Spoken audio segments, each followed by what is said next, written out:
একেবারে বাদনা বাইটা কাজ করে যদি সবসময় দেই আমার কাজ নষ্ট হয়ে যাবে। আমি বৃহৎ কাজের জন্য অনেক আঘাত তোমাদের পেতে হবে, বাপ বেটা ঝগড়া হোক। সুতরাং সেইভাবে তোমরা কাজ করবে। আমি কখনো ফাঁকি ঝুঁকি দেই না, ফাঁকি ঝুঁকির মধ্যে আমি নাই। যা করো বলে করো, না করে কোনো কাজ আমি করবো না, পরিষ্কার। একটা লোক হইলে করবো, আমার লোক হইতে যা এই করবো না যে একটা জায়গায় ভালো লাগছে ফাঁকি দিয়ে চলে গেল, এই ঠাকুর তা নয়। মেয়ে লোকের বদনাম তো কম পাই নাই। বাচ্চা বয়স ঠিক আছে, 5 বছর বয়স থেকে মেয়েদের বদনাম দিয়েছে আমাদের। অনেক আইছে বালক ঠাকুর দেখে গিয়ে অনেক মেয়ে এসে থাকে, হ্যাঁ এবার দেখে 7 বছর বয়স, এবার কি শুনলাম। সুতরাং এই 7 বছর 14 বছর বয়সের আমার 3 বছরের মাইয়া, আর যখন আমার যখন 28 বছর বয়স তখন হলো 14, 15, 16, 17 বছর। অনেক ঝঞ্ঝট নিচ্ছি, অনেক মেয়ের বদনাম নিচ্ছি, অনেক কিছু নিয়েছি। আরে নিমু বেটা সে নিতে পারে যারা আছে, নিমুর সাথে কি আছে? আমি ভয় পাওয়ার কি আছে? ভয় পাওয়ার কি আছে?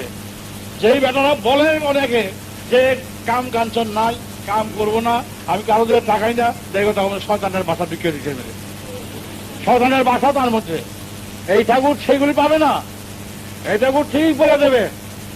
যারা ভালোবাসি বলো, আমি ভালোবাসি, দেখতে বেটা আমি ভালোবাসি, তাতে কি আছে? তাতে আমার গুরুগিরি রেবো গিয়া? যে এই দেশে বিবাহ করলে যদি গুরুগিরি জায়গা, বাচ্চা হইলে গুরুগিরি জায়গা, ভগবানত্ব জায়গা, তাহলে তোর শ্রীকৃষ্ণের বাচ্চা আছে, শ্রীরামচন্দ্রের বাচ্চা আছে, বুদ্ধের বাচ্চা আছে, তাহলে সকলে গেছে, এগুলো কিছু না? কার বাচ্চা না আছে? ওগুলো ওই সমস্ত বাদ দাও, এই প্রসঙ্গে আমাকে নাই, তোমাদের এইসব প্রসঙ্গে না। কোন মেয়ে গেল, কোন কি গেল, এগুলি তো সব খুচরা কথা। এগুলোর সঙ্গে যে দেবতার দেবদর্শনে ধর্মের কি আছে?